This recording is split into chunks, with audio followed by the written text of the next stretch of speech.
Heading डालो Moreira प्रमेय।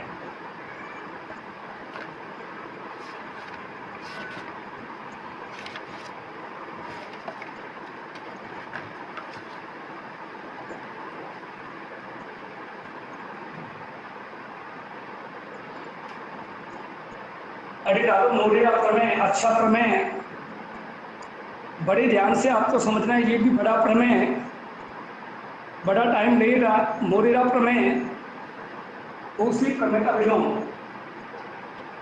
देखिए जो मोरेरा प्रमेय है वो कोशी प्रमेय का विलोम है, नहीं तो कोशी के प्रमेय का ये उल्टा है मोरेरा का प्रमेय। तो बड़े ध्यान से आप सुनना और समझना। देखिए जब मैंने कोशी का प्रमेय करवाया था, जब मैंने कोशी का प्रमेय बताया था, तो तुम्हें बताया था बेटा कि यदि कोई फलन है, जड़ विश्लेषित फलन है,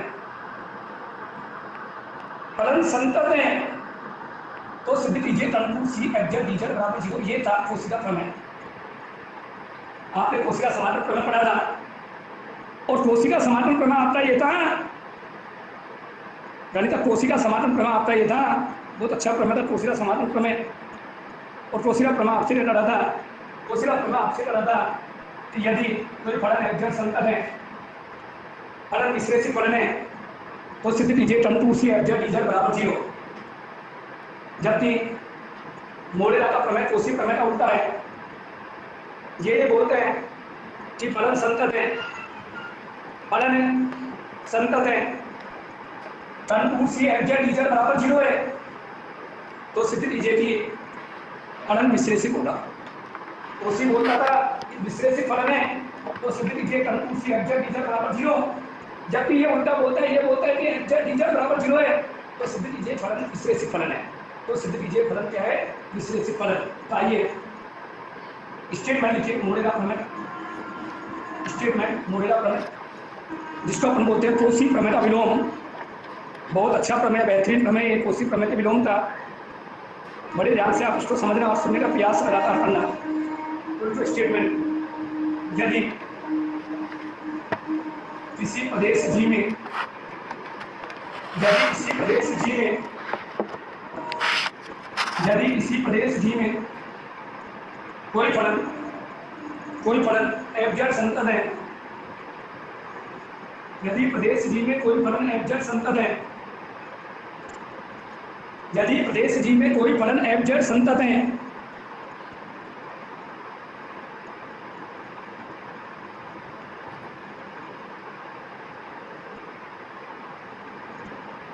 तो तथा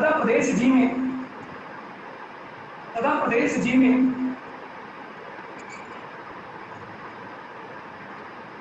प्रत्येक सरल संबंध अनुकूल,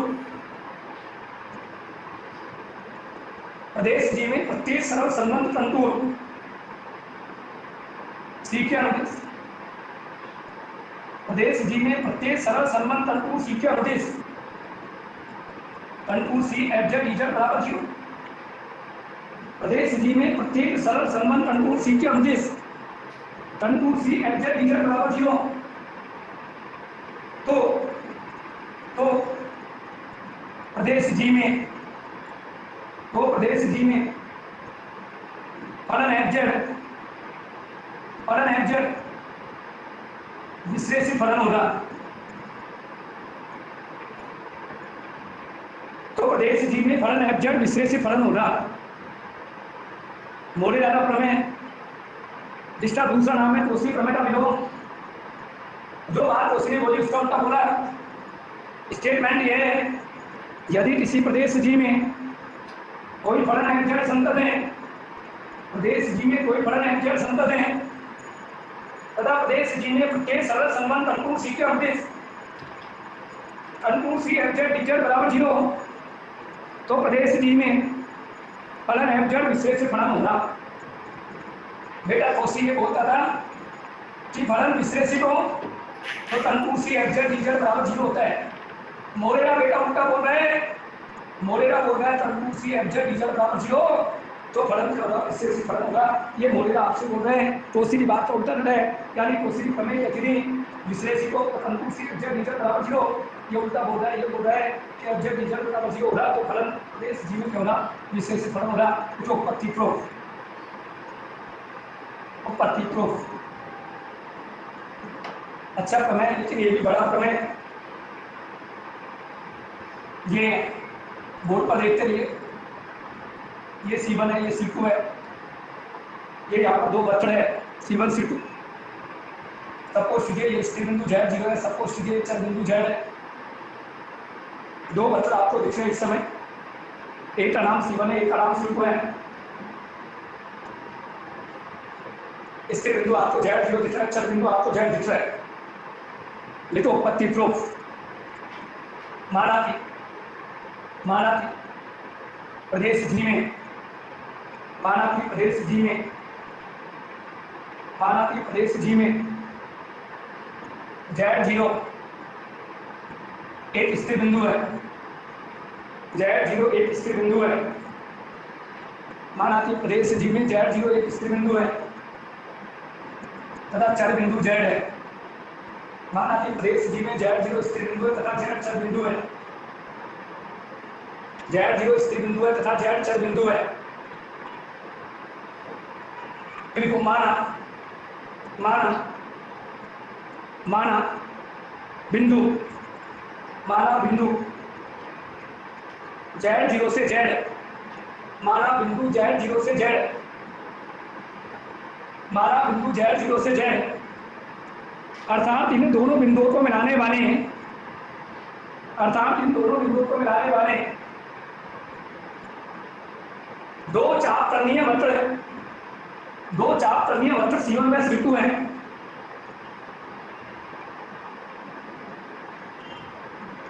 इन दोनों बिंदुओं को मिलाने वाले दो चाप तरणीय वक्र C1 व C2 हैं। इन दोनों बिंदुओं को मिलाने वाले दो चाप तरणीय वक्र C1 व C2 हैं। माना ये दोनों वक्र मिलकर, माना ये दोनों वक्र मिलकर, माना ये दोनों वक्र मिलकर किसी एक सरल संबंध कंटूर, किसी एक सरल संबंध कंटूर की रचना करते हैं। माना ये दोनों वक्र मिलकर किसी सरल संबंध कंटूर की रचना करते हैं।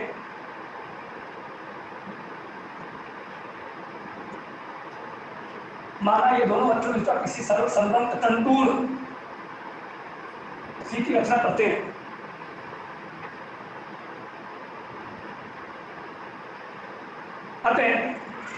अतः कंटूर C FZ बराबर contour C1 FZ plus contour C2 FZ, contour C FZ बराबर contour C1 FZ plus contour C2 FZ। ये तो आप सब बच्चे जानते हो कि दोनों वेक्टर मिलकर इसी सरल संबंध कंटूर की रचना करते हैं और वो कंटूर क्या होता है आपका C होता है और दोनों वेक्टर मिलकर बना रहे हैं इसलिए C1 प्लस C2 बराबर हो गया C। क्या तक कोई दिक्कत तो बोलो। इसे दीजिए शर्त नंबर 1। इनको प्रमेय के अनुसार कंटूर C FZ बराबर 0 दीजिए 2 नंबर। प्रमेय के अनुसार कंटूर C FZ बराबर 0।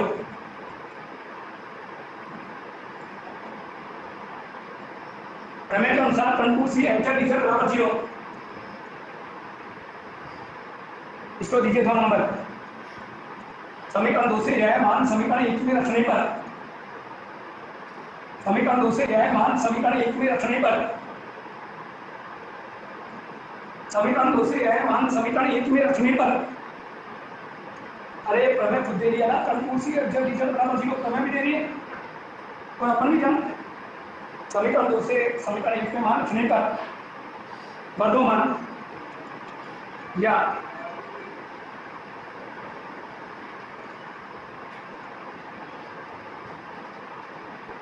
बड़ा आवश्यक,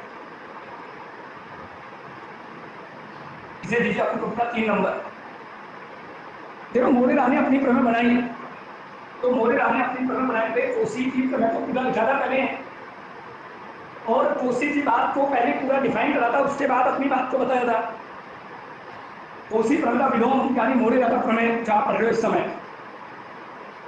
यदि तो यदि यदि यदि तनपुर C1 यदि तनपुर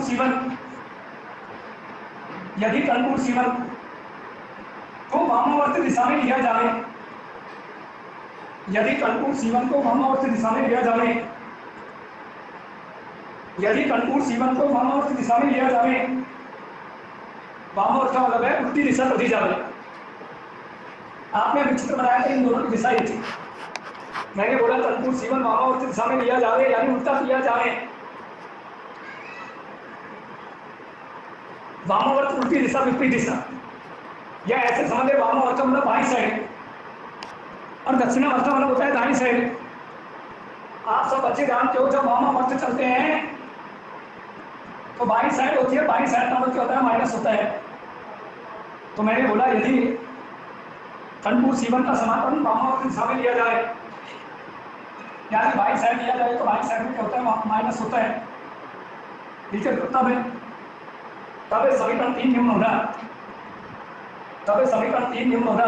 बढ़ाओ स्टेट बोल क्लियर क्लियर। याद रखो जब मैंने कोशी प्रमेय करवाई थी, जब कोशी प्रमेय करवाई थी तो तुम्हें एक बात बताई थी कि तीसरी समाकलन की limit n = 0 fx dx, n का मतलब कोई भी नंबर हो। ये बारहवीं क्लास का गुणन पाठ जो मैंने आपको पहले बताया था, ये गुणन पाठ बारहवीं क्लास था। तो लिखने का तरीका होता है n = 0 fx dx, ये उसके लिखने का तरीका होता है n = 0 fx dx, से लिखने का तरीका होता है गणित कक्षा। तो बारहवीं क्लास में गुणन पाठ को मैं यहाँ पर यूज करना चाह रहा हूँ इस पहले समाकलन में, और जब मैं यूज करना चाहूँगा तो इस माइनस को मैं आगे ले जाना चाहता हूँ। ये पहले समाकलन में बारहवीं क्लास में गुणन पाठ ले रहा हूँ, याद करो। ऐसा एक प्रमेय में आप पढ़ लिया जिसका नाम था कोशी का प्रमेय, आपने पढ़ लिया, नहीं तो कोशी की प्रमेय को इन्होंने यूज करा है। कोशी ने जो बात बोली वही बात से अभी सहमति चलती है मोलेगा की। कुछ देर बाद मोलेगा इस बात को उत्तर करेंगे मैंने माइनस को माइनस का C1 बोल दिया, कोई फर्क नहीं पड़ा। ये टर्म आपके सामने बोर्ड पर नजर आ रहे आप सब बच्चे। माइनस को आगे ले ले, कहाँ से ले ले, बारहवीं क्लास के गुणन पाठ से ले ले। माइनस को आगे ले ले, कहाँ से ले ले, बारहवीं क्लास के गुणन पाठ से ले ले। माइनस को आगे लिया, बारहवीं क्लास के गुणन पाठ लिया, यहाँ तक पूछे जल्दी या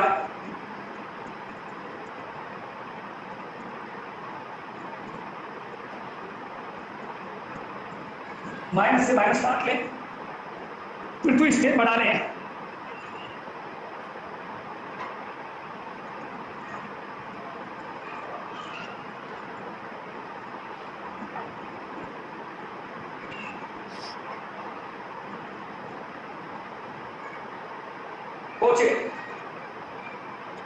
इसे अपनी बुक में समीकरण नंबर 4 दे दें, इसे अपनी बुक में समीकरण नंबर 4 दे दें।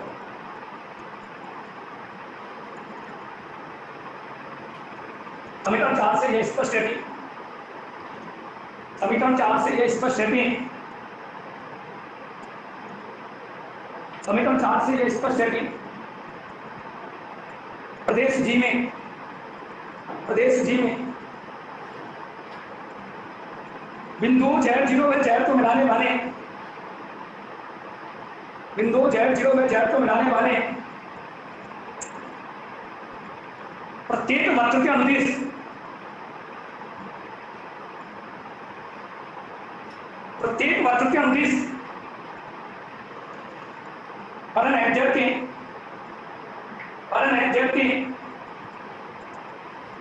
फलन fz के समाकलन का मान समान होता है, फलन fz के समाकलन का मान समान होता है। यानी ये बात उन्होंने हिंदी में बोल दी कि प्रत्येक समाकलन का मान क्या होता है, समान होता है। जो आपके सामने उन्होंने बता दिया। आप सब बच्चे पिछले पन्ने पढ़ते देखो, ऐसा एक प्रमेय में पूरा आया था। सब बच्चे देखो ऐसा मुझे जवाब दो, आया या ना थी, आया क्या नहीं आया था। ये पूरा का पूरा प्रमेय यहाँ तक का हिस्सा एक प्रमेय के अंदर आया था। सब बच्चे मुझे जवाब दो यस या नो में।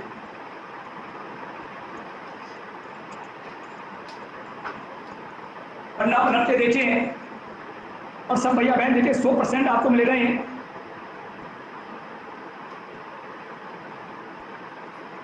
अच्छा प्रमेय था, बढ़िया प्रमेय था।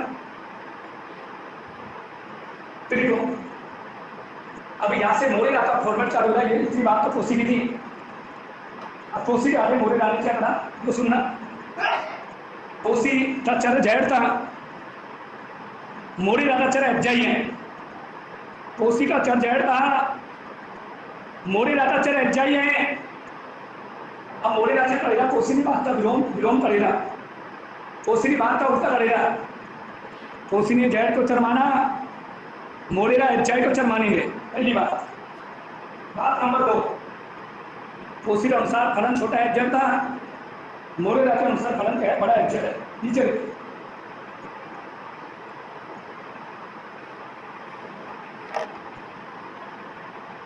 माना, माना यहां से मोरेरा चालू होता है, मोरेरा आता है ऐसे को माना समान अंत अक्षर एफजेड लेने पर, माना समान अंत अक्षर एफजेड लेने पर, समान अंत अक्षर एफजेड लेने पर माना फलन एफजेड बड़ा एफजेड। सब बात उल्टी बोली इन्होंने, कोसी ने छोटा एफ लिया था, मोरेरा बड़ा एफ ले रहा है। माना समान अंत अक्षर एफजेड लेने पर, समान अंत अक्षर एफजेड लेने पर माना कोई फलन एफजेड, समान अंत अक्षर एफजेड लेने पर माना कोई फलन एफजेड निम्न प्रकार है। समान अंत अक्षर एफजेड लेने पर माना कोई फलन एफजेड निम्न प्रकार है, माना कोई फलन एफजेड निम्न प्रकार है। एफजेड बराबर इंटीग्रेशन जेड 0 से Z F F Z D F Z. मोरेरा ने कोसी का उल्टा बोला, जो कोसी ने बोला उसको सबको उल्टा कर दिया उसने। सबसे पहले स्टेटमेंट को उल्टा करा, उसके बाद कोसी का और मोरेरा में अंतर सुन लो। कोसी का अक्षर जैड था, मोरेरा का अक्षर एफजाई है। कोसी का अक्षर यानी स्थिर बिंदु, कोसी का स्थिर बिंदु जेड 0 था और मोरेरा का स्थिर बिंदु जेड है। मोरेरा का स्थिर बिंदु क्या है, जेड है। दोनों में अंतर सुन ले। कोसी का अक्षर जेड था, मोरेरा का एफजेड है। कोसी का स्थिर बिंदु अक्षर बिंदु जेड 0 था, मोरेरा का स्थिर बिंदु जेड है, पहली बात। दूसरी बात ये भी ध्यान रखना कि कोसी का फलन छोटा एफजेड था, जबकि मोरेरा का फलन क्या है, बड़ा एफजेड है। तो नहीं इसको अपनी कॉपी में दे दें 5 नंबर, इसको देखो 5 नंबर। समीकरण 5 में, समीकरण 5 में एफजेड, समीकरण 5 में एफजेड, समीकरण 5 में एफजेड जेड 0 तथा जेड पर, जेड 0 तथा जेड पर निर्भर करते हैं।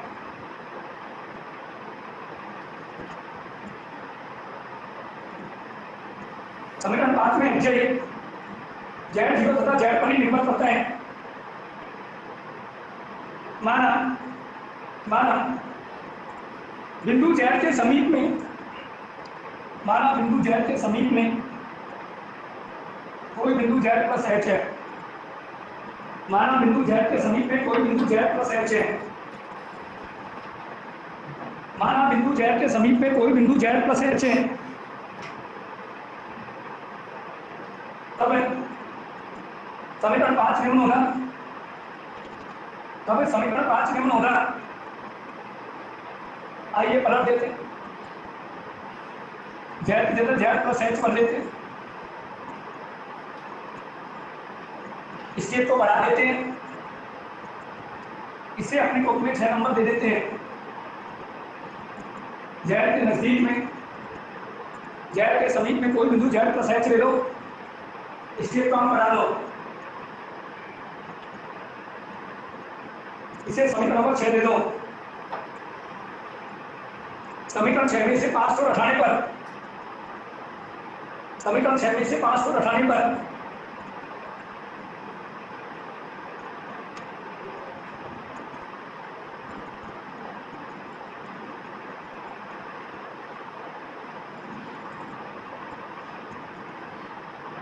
बढ़ा लो,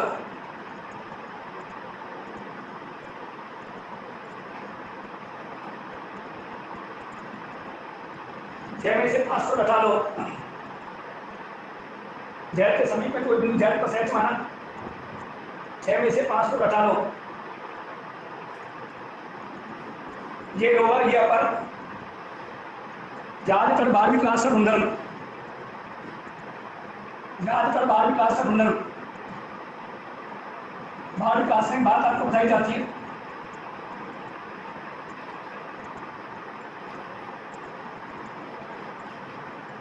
बारहवीं क्लास में आपको बात बताई जाती है, लोअर लिमिट को अपर लिमिट में बदल दे, अपर लिमिट को लोअर लिमिट में बदल दे, लोअर को अपर में बदल दे, अपर को लोअर में बदल दे, तो न्यूमेरिकल मान तो वही रहता है परंतु चिन्ह बदल जाते हैं।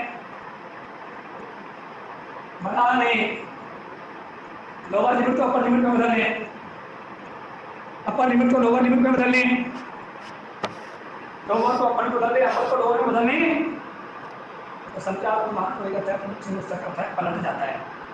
बता दें, जब लिमिट पाते हैं तो भरने का तरीका क्या होता है, इसलिए लिमिट को भरने का तरीका होता है अपर माइनस लोअर, अपर माइनस लोअर, अपर माइनस लोअर, ये माइनस में आएगा, अपर माइनस लोअर, ये माइनस में आएगा, ये लोअर में, ये अपर में, बोलने का तरीका होता है अपर माइनस लोअर, तो ये तो माइनस का आएगा, ये प्लस का आएगा, दोनों तरफ जाएंगे, जेड से जेड प्लस एक्स जुड़ जाएगा। बढ़ा लें, और यहाँ तक मुझे लगता है कहीं कोई दिक्कत नहीं आएगी, 12वीं क्लास की फॉर्म में चलती है।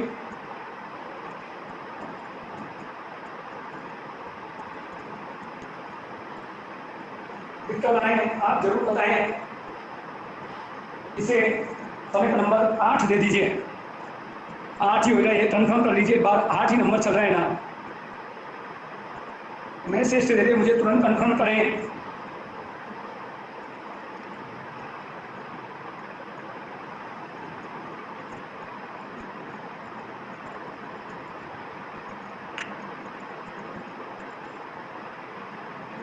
समीकरण नंबर 7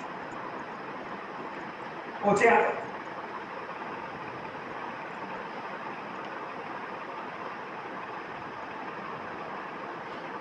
समीकरण 7 से यह स्पष्ट है, समीकरण 7 से यह स्पष्ट है, समीकरण 7 से यह स्पष्ट है कि जेड तथा जेड प्लस एच को, जेड तथा जेड प्लस एच को मिलाने वाले पक्ष से, जेड तथा जेड प्लस एच को मिलाने वाले पक्ष से प्राप्त समाकलन, प्राप्त समाकलन पूर्णतया प्रदेश जी में विद्यमान होगा, पूर्णतया प्रदेश जी में विद्यमान होगा तथा तथा प्रदेश जी के अंतर्गत,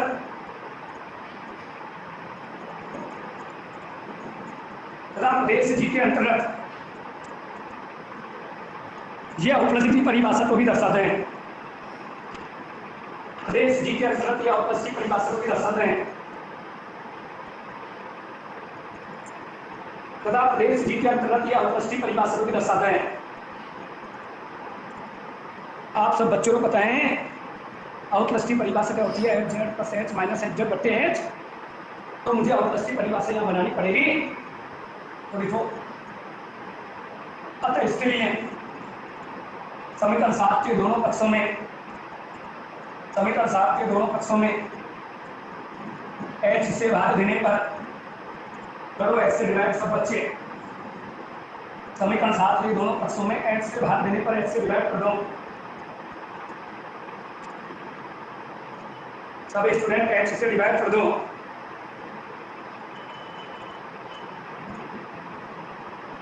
इसे अपने कोप में 8 नंबर दे दो, इसे अपने कोप में 8 नंबर दे दो, ठीक है। अब मेरी पूरी बात को बड़ी ध्यान सुनना, ये वो लाइन जो आपको समझ में आनी चाहिए, अब जो मैं बताने जा रहा हूँ। आप जो प्रमेय पढ़ रहे हो उसका नाम है मोरेला का प्रमेय, और मोरेला प्रमेय का दूसरा नाम है कोशी प्रमेय का विलोम। मोरेला का दूसरा नाम क्या है, कोशी प्रमेय का विलोम। मोरेला का दूसरा नाम है कोशी प्रमेय का विलोम। इन्होंने पहले तो कोसी से सहमति जताई, इन्होंने पहले तो कोसी से सहमति जताई, उसके बाद इन्होंने क्या कहा, अपनी प्रमेय में कोसी के चर को तो अचर माना, अक्षर को चर माना, लेकिन अपनी प्रमेय को सिद्ध करने के लिए, अपनी प्रमेय को अपना नाम देने के लिए इन्होंने अपनी प्रमेय में से कोसी को बाहर निकाला। और कोसी को बाहर निकालने का मतलब है कि जो इन्होंने कोसी से लिया वो उन्हें कोसी को दिया, और बाहर निकालने का मतलब होता है गणित में उसको हटाना, यानी घटाना, यानी इन्होंने अपनी प्रमेय को शुद्ध करा, और शुद्ध करने के लिए इन्होंने क्या करा, नजर डाले। इन्होंने बोला कि हमने आपसे छोटा एब्जर्व लिया है इस प्रमेय को बनाने के लिए, तो जितना इन्होंने लिया है उतना इसको बाहर कर दिया, यानी इसको हटाया, यानी घटाया, और अपनी प्रमेय को शुद्ध करा।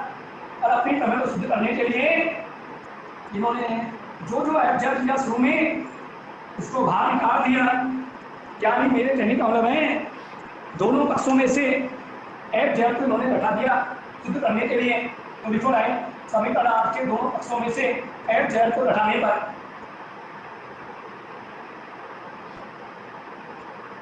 समीकरण 8 के दोनों पक्षों में से एब्जर्व को घटाने पर बढ़ाओ स्टेट, देख लो बोर्ड, शुद्ध करने के लिए इन्होंने घटा दिया, बढ़ाओ स्टेट।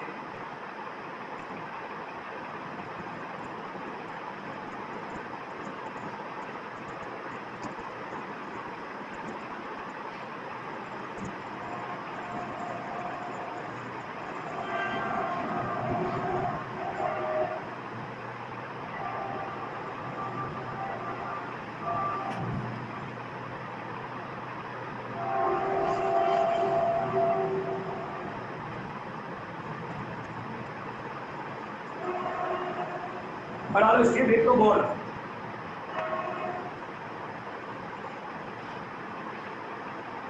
इसे आपको दे दो 10 नंबर, इसे दे दो 10 नंबर, क्लियर। फिर देखो 34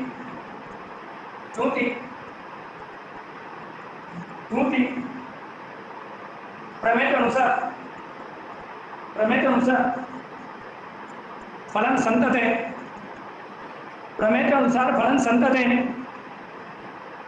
प्रमेय के अनुसार फलन संतत है। नीचे अर्थात एफ एच जाई बिंदु जेड पर संतत है, एफ एच जाई बिंदु जेड पर संतत है, एफ एच जाई बिंदु जेड पर संतत है। अतः किसी धनात्मक संख्या, अतः किसी धनात्मक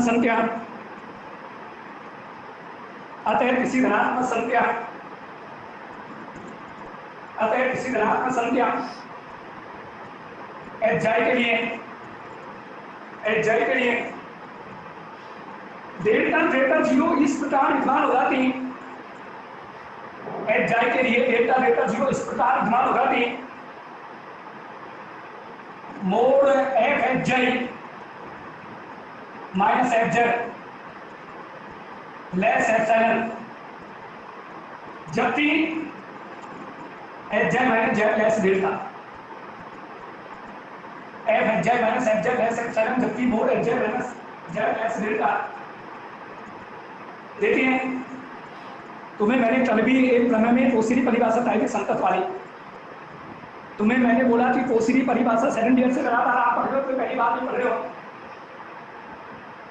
जब सेकंड ईयर में विलयन एनालिसिस पढ़ा था, जब भी कोसिरी परिभाषा पढ़ी थी, वहां परिभाषा ये चलती थी, कोई फलन है अपने प्रांत B के किसी बिंदु को x बराबर 1 पर कोसिरी परिभाषा के अनुसार संतत है यदि और केवल यदि किसी एप्सिलॉन केस में एप्सिलॉन ग्रेटर 0 के लिए विशिष्ट डेल्टा ग्रेटर 0 इस प्रकार विद्यमान होती।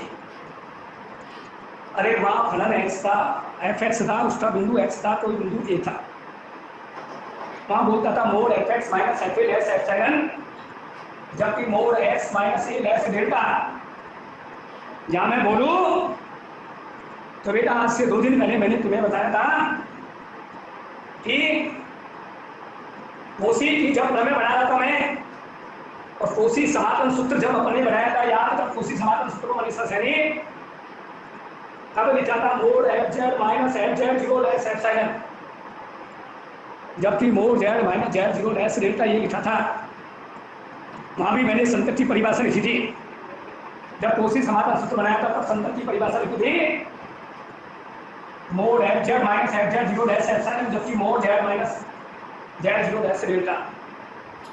इस समय मोरेरा चल रहा है, मोरेरा ने क्या करा, जेड जीरो को जेड में बदल दिया, जेड को एच में बदल दिया, परिभाषा दे अपनी mod F H I minus H Z less epsilon, जबकि H I minus Z less delta दे दे इसको दशमलव।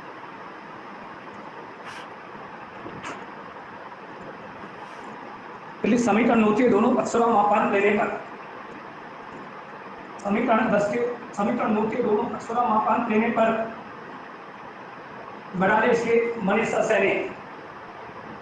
समीकरण 9 के दोनों अक्षरों का मापांक लेने पर मोड ले लें, परिबद्ध कर दें, फिर अनुकूल बनेगा तो परिबद्धी होगा। मोड देख लें, मोड को छोटे छोटे मोड में तोड़ दें, मोड जब छोटे छोटे मोड में टूटता है तो किसकी परिभाषा देता है, लेंस इक्वल। मोड जब छोटे छोटे मोड में टूटता है तो किसकी परिभाषा देता है, लेंस इक्वल की। बढ़ा ले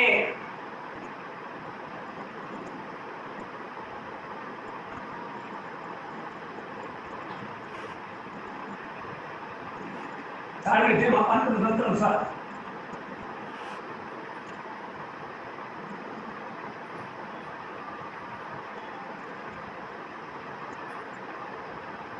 देखिए अपने बुक में 11 नंबर समीकरण 11 में, समीकरण 11 में समीकरण 10 से मान रखने पर, समीकरण 11 में समीकरण 10 से मान रखने पर, समीकरण 11 में समीकरण 10 से मान रखने पर मोड रेट निरंतर, मोड निरंतर रेट ध्यान से दे, बढ़ा ले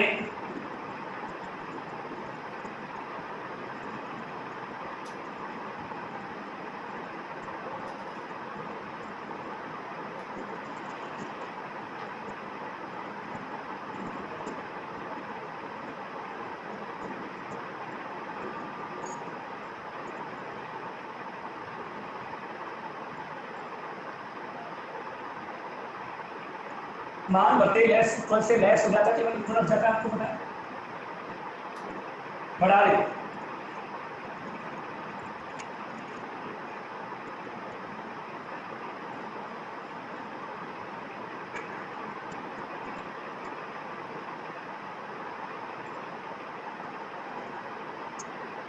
डी एच जाई का मोड होता है जय, डी एच जाई का समाकलन होता है जय, डी एच जाई का समाकलन होता है जय। बढ़ाए डी जेड का समाकलन होता है जेड, तो डी एच जेड का समाकलन है जेड। बढ़ाने बेटा लिमिट भरने का तरीका आप सब अच्छे जानते हो, क्या होता है upper limit minus lower limit, upper minus lower. बढ़ा लें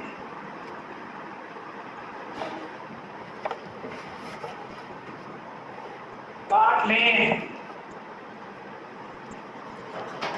फिर बढ़ा लें,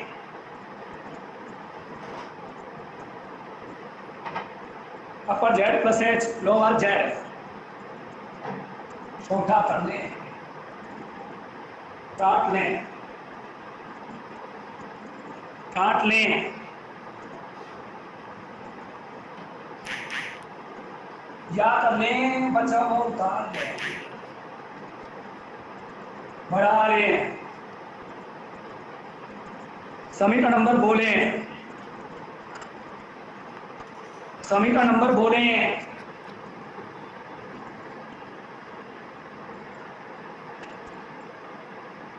12 यहां तक पहुंचे। जैसा तुलसी समाज में लिखा था वैसा ना वैसा इसमें लिखा, क्योंकि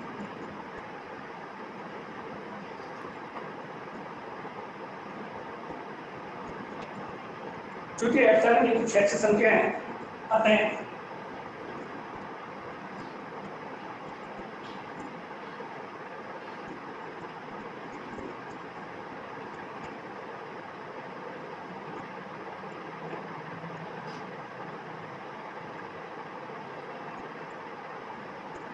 क्योंकि जेटी लाइन आपको बताओ तो मैंने तो उसी समाधान सूत्र पुनः लिखवाई थी, क्योंकि एप्सिलॉन की ऐसी संख्या है अतः समीकरण 12 में हमारे पास एप्सिलॉन पर निर्भर नहीं पड़ेगा। अतः इस स्थिति में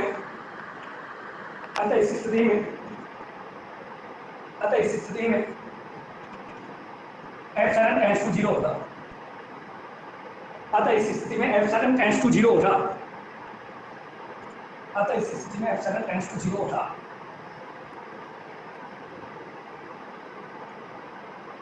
तब समीकरण 12 नहीं होगा।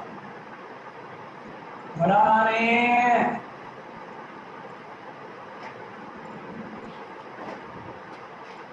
इसको 13 दे याद था। मनीषा सैनी ये लाइन पूरी अपनी स्टोरी आई थी उसी समाधान सूत्र में याद तो विकास दिक्कत तो बता। समीकरण 13 दोनों पक्षों में लिमिट टेंड्स टू 0 लेने पर 13 के दोनों पक्षों में लिमिट टेंड्स टू 0 लेने पर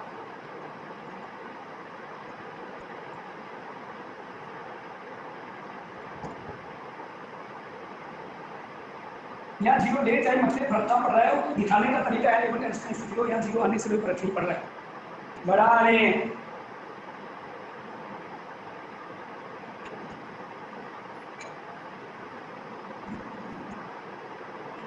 या प्ले मोड हटा ले नजर डाल ले।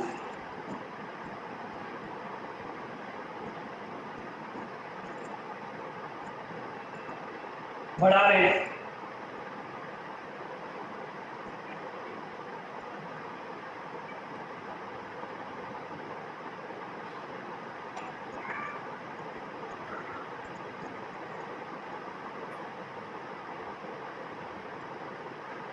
बढ़ा रहे हैं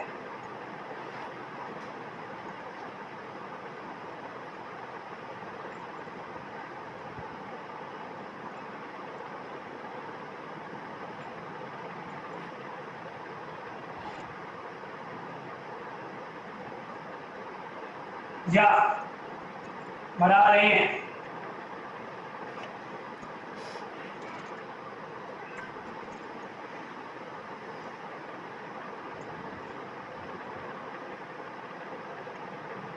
और बस्ती परिभाषा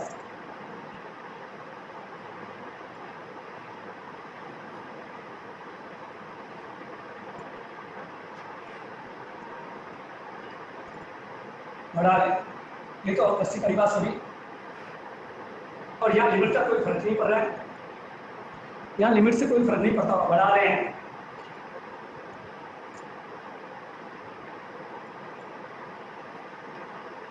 इधर तो अपनी परिभाषा है, इधर लिमिट से कोई फर्क नहीं पड़ रहा है। बढ़ा रहे हैं नीचे आते हैं एफ डैश जेड बड़ा बड़ा अतः एफ डैश जेड विद्यमान होगा। अतः एफ डैश जेड विद्यमान होगा जिसके फलस्वरूप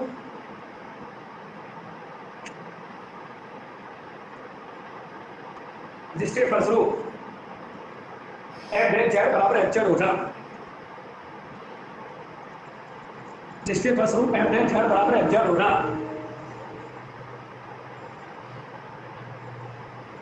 अतः प्रदेश जी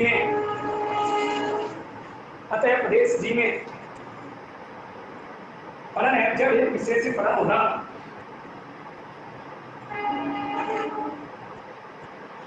प्रदेश जी में फलन है जब विशेष फलन होगा।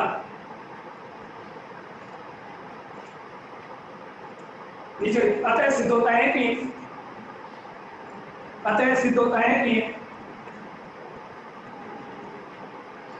यदि प्रदेश जी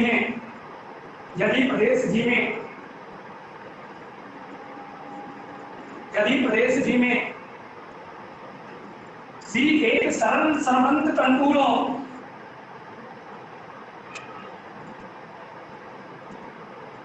तथा कंटूर सी का अनुदेश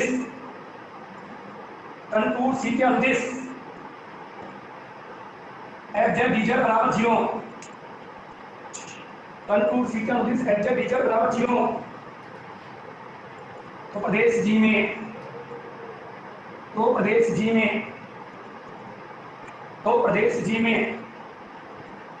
फलन एफ जेड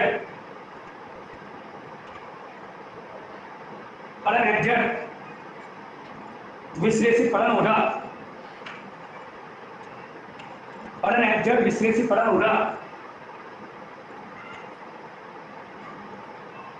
नीचे को इति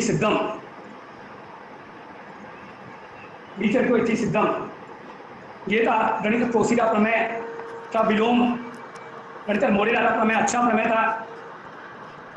सबसे बढ़िया बात थी कि मोरेला का प्रमेय कोशी प्रमेय का विलोम था जो आपने देखा, काफी अच्छा प्रमेय था जो आपने देखा, बहुत बेहतरीन प्रमेय था जो आपने देखा, और बहुत ही अच्छा प्रमेय। 2 मिनट का समय दिया जाता है प्रमेय को पढ़ने के लिए, प्रॉब्लम पूछने के लिए।